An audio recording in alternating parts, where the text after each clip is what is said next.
Hey, my friends, Janelle here from JanelleEmma.com. I went to a leadership academy on the weekend. I absolutely love how much we learned from these sorts of events, and I highly recommend that you go to events yourself for your business, which I hope that you are.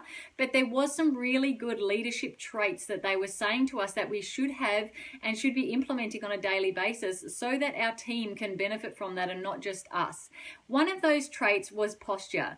So they say that success is something that you attract, and it's not something that you pursue. So, the more that you try and pursue people or you try and get people, that's when they resist you. And so if you're someone who has that posture, and to other people, when you're speaking to them, they feel that they aren't needed in your life, but they can see your posture. That's when they really know, wow, this person knows what they're doing. They know what they're on about. They're not here trying to get me, or they're not feeling like they're, being pushy at all. They're just, the way that your posture is and the way that you stand tall and strong within yourself, they will see that and feel that within you. And so they always say that posture is one of the first things that first traits that a successful network marketer has, because they have to build that posture and show that posture to the people they're talking to. Otherwise, you look a bit desperate, don't you? So that was one of the ones that they spoke of that I absolutely love, that we need to try and help ourselves. It's all in the mind. That posture that we have is all about what we know up here and believing in ourselves. And so, looking at ways that we can help our personal development, build our own mindset, and personal growth for ourselves is so paramount to our business, isn't it? It's one of those things that we need to be doing on a daily basis to help us grow that posture and grow that confidence within ourselves, so people see that on the outside.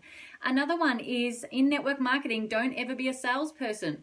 Instead of being the salesperson, most of us don't even like salespeople, do we? We don't like going to the car yard and trying to buy a car, because those people are so pushy and so direct in trying to sell you something. And we don't want that in network marketing. We really want to, savor this industry and make sure that people understand this industry is such an important industry.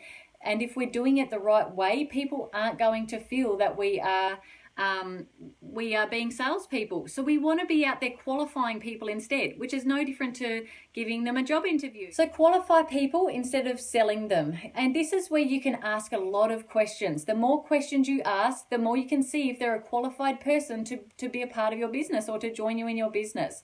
Now, I know myself, I don't want anyone and everyone joining my business. I want those like-minded people that I've attracted to my business, or I want the ones that I see have as much motivation and drive as what I do, and they're proactive and they're purpose-driven like I am as well. And so they're the type of people that I want to qualify and make sure that I'm really asking them those genuine questions to see if they are, a really good fit for my business or not. And once you're doing this, when you're qualifying people instead of just trying to sell people, you will start to see a trend of the people that are coming into your business and what type of people they are. You'll start to see those personalities are very similar. They're all like-minded people, and this is when you can band together and become that tribe of people that just do magic for the industry and for your business. Now, I want to give you some homework on that. Go out and write yourself down some 3 traits of your ideal person, or your ideal business partner, or your target market, as we call it. Go and write 3 traits that you think those ideal people have, that you want them to have. And once you've written them down, that's when they say, okay, those 3 traits are the 3 traits that you need to be yourself. If you've written down that you want someone who's has a lot of posture, or they're highly driven, or they're very successful anyway, or they're a very smart person, those traits that you've written down, make sure that you are that yourself, or that you're trying to become that yourself, by implementing things and working on your mindset and personal development as well, because that's when you will attract those exact same people, or people who are even more successful than you. You'll start attracting those because they can see the qualities in you just like you can in them, which is really exciting. And the other one is timing. So figure out if someone is at high noon. I don't know if you've heard of that before. They spoke about this on the weekend, where we have to work out when their time is right for someone, for them to be looking for an opportunity. And excuse me, by going out and qualifying people, so asking people a lot of questions, asking people, all the different questions, which are those qualifying questions Go out and ask people those questions, and by asking those qualifying questions, you will know if the timing's right for that person or not. So one of those questions, one of the simple ones could be that you say, are you open to an opportunity that wouldn't interfere with what you're currently doing as your job? And that's a qualifying question, because they will say straight away, oh yeah, maybe, what is it about? Or they may say, no, definitely not, I've got too much on my plate, I don't really want to look at anything. And that's a qualifying question. Straight away you know whether you can show them an opportunity of something, show them a tool of something, or whether you just let them go and walk away and go find the next person. So really look at that, and you will soon start to see the timing of each person, whether it's right for them or not. I love that one.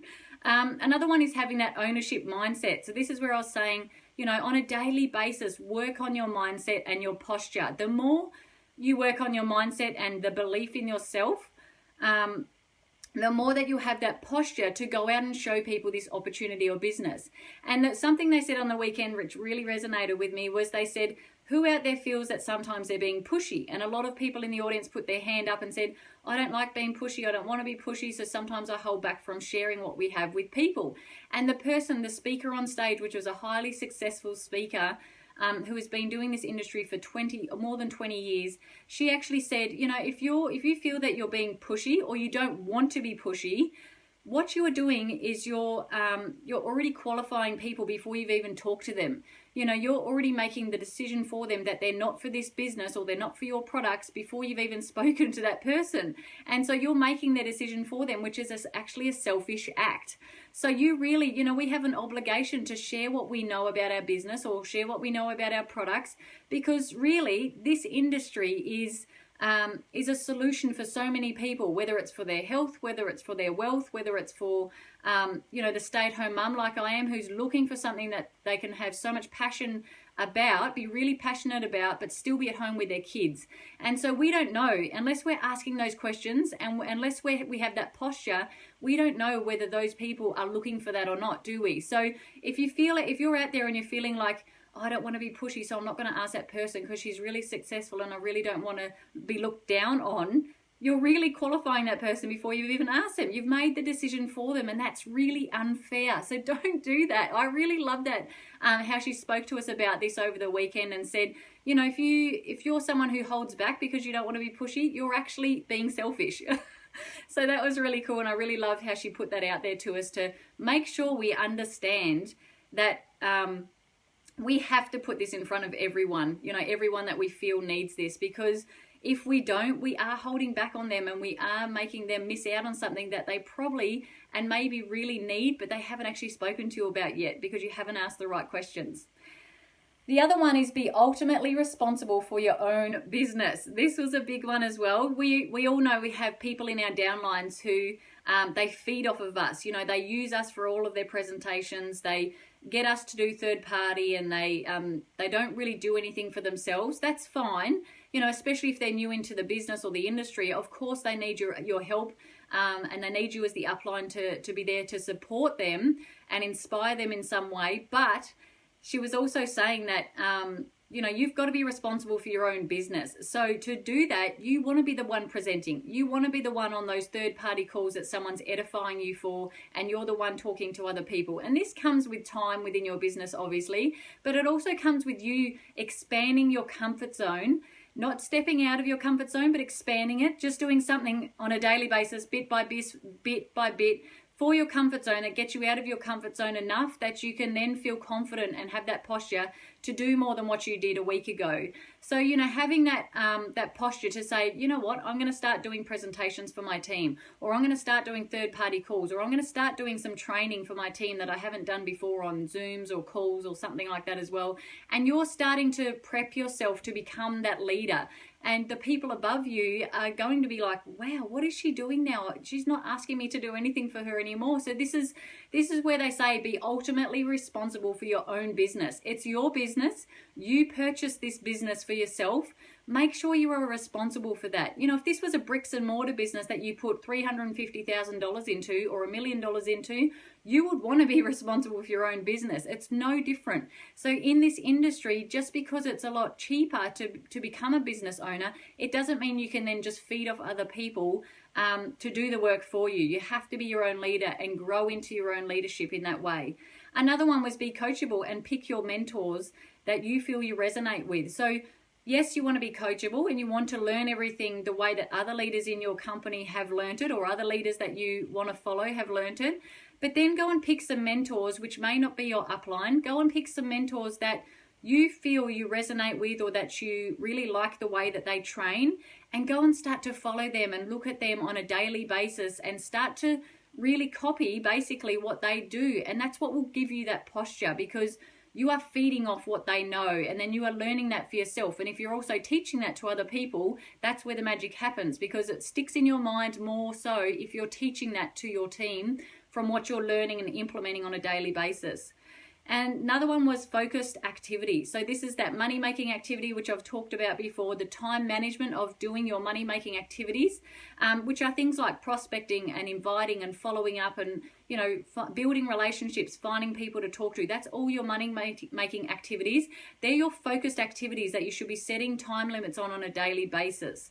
Another one is learn to present quickly and properly. So as I mentioned just before about, you know, it's ultimately your own business, but you want to learn to present quickly. So, you know, if you've got team members under you who have been in the business for 3, 4, 6 months and they're still not presenting, start asking them if they want to present 1 or 2 slides within your business, or ask them if they want to be the one on that third party call for the first time, or the one to do the training that week on your weekly trainings and that sort of stuff, because those are the ones that you're going to create as the leaders. They're the ones that are going to step out and expand their comfort zone. And from that, you will start to build your business quicker. It will start to move more quickly the more leaders you have under you. So this is where they were saying at this Leadership Academy, this is where companies, teams, and people get stuck, because there's too many leaders at the top. There's not enough leaders down the line because no one's teaching them properly, or they're not coachable enough. And that's when you'll get stuck at certain ranks in your company. So be more of a leader that wants leaders below you and help them and create those leaders as well. So that way that's where the magic will happen, right? Because then they can create leaders, and that will create more momentum within the company and your team on a monthly basis. You're going to grow a lot quicker from that. And the last one here, the person who creates leaders the fastest will have the most success. How true is that, right? You know, the ones who create those leaders, as I was just talking about, in a much faster way. So, you know, get some of your team members that have been in for 2 months, 3 months, to start really stepping up and expanding their comfort zone. Get those ones to start being the leaders that you know you are, and the ones above you are. And because of that, you will start to create that quicker success. So I hope you got value from that today, guys. Why not drop me a comment below if you got some value from that, or share this with your team. If you think this is something that your team is lacking in, or it's something that they need some work on, why not reach out to me at JanelleEmma.com, or, you know, play this video for them and get them to put some comments in below so I can see if I can help them out in some way with what we learned. And I'll see you all on the next video. See ya.